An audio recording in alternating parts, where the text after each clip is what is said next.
நிமிஷத்தில் சாப்பிட்டுட்டு அப்படின்னு சொல்லி முடிவு பண்ணேன். அப்புறம் யோசித்து பார்த்தேன், எப்பா வேணாம், நான் போனேன்னா லைவில் உளறிடுவேன். 9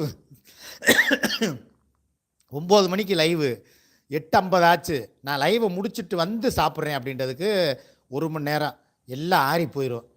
மீன்லாம் காஞ்சிரும். மீன்லாம் காஞ்சி போயிடும், எண்ணெய் சுக்காலாம் வதங்கி போயிடும். இவ்வளோ பார்த்தவ சும்மா இருப்பாளா?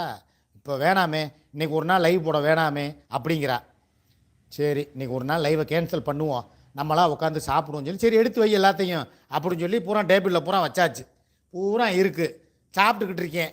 ஒரு ரவுண்டு போய் இன்னொரு ரவுண்டு அப்படின்னு சொல்லி இப்படி தான் வச்சுருக்கேன். ஃபோன் அடிச்சிட்டாங்க வாட்ஸ்அப்பில் தடன்னு என் மாப்பிள்ளைங்க. யோ என்னையா 9 மணி ஆச்சுன்னு ஆளை காணா, வாயா லைவுக்கு. இருங்கடா வர்றே, எப்பா நான் லைவ் போட்டுறவா அப்படிங்கிறேன். இதுவுமே போட்டு பார்த்துக்க அப்படிங்கிறா. சரி நான் லைவ் போடலப்பா, விடுப்பா, ஒரு மனசாக சாப்பிட்றேன் அப்படின்னு சொல்லி பிடிச்சி 2வது ரவுண்டாக அடிக்கிறேன்.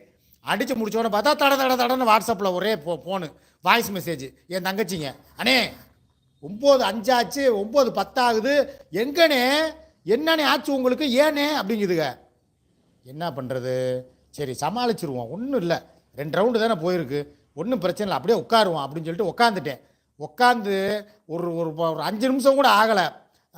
வணக்கம், வாங்க மாப்பிள்ளைகளா, நான் தான் கருப்பு, மாமா இப்போல்லாம் கண்ணு வேறு மங்குது, கண்ணு மங்குது, வாய் உளருது, அப்படியே கமாண்டு தெரியுது. நானும் சூனாப்பானா மெயின்டைன் பண்ணுன்ட்டு அப்படியே மெயின்டைன் பண்ணுறேன். பிச்சை பணக்காரன் பிச்சை ஸ்டைலாக போச்சுன்னா, ஆமாண்ணா மாப்பிள்ள ஸ்டைலாக போச்சுடா அப்படிங்கிறேன். போட்டாங்க கீழே, டே போதக்கார நாயே, டேய் போதக்காரா லைவை கட் பண்ணுறா, டே டோமரு போடா, நீ குடிச்சிருக்க நல்லா தெரிஞ்சு வச்சுறான்னு போட்டாங்க. பார்த்தேன், நான் ஒரு உண்மையை சொல்லியே ஆகணும் அப்படின்ட்டேன். நீ உண்மையே சொல்ல வேணாம், நீ மூடிட்டு பேசாமல் படு அப்படின்னு சொல்லி சூர்யா தான் என்னை வந்து வேணாம் அப்படின்னு சொல்லிட்டு லைவை கட் பண்ணிட்டு படுக்க சொன்னது. இதுதான் உண்மை நடந்தது. போதுமா? இதுக்கு மேலே என்ன விளக்கம் வேணுமா சொல்லுங்கள், விளக்கமாக வேணால் சொல்கிறேன், அவ்வளவுதான்.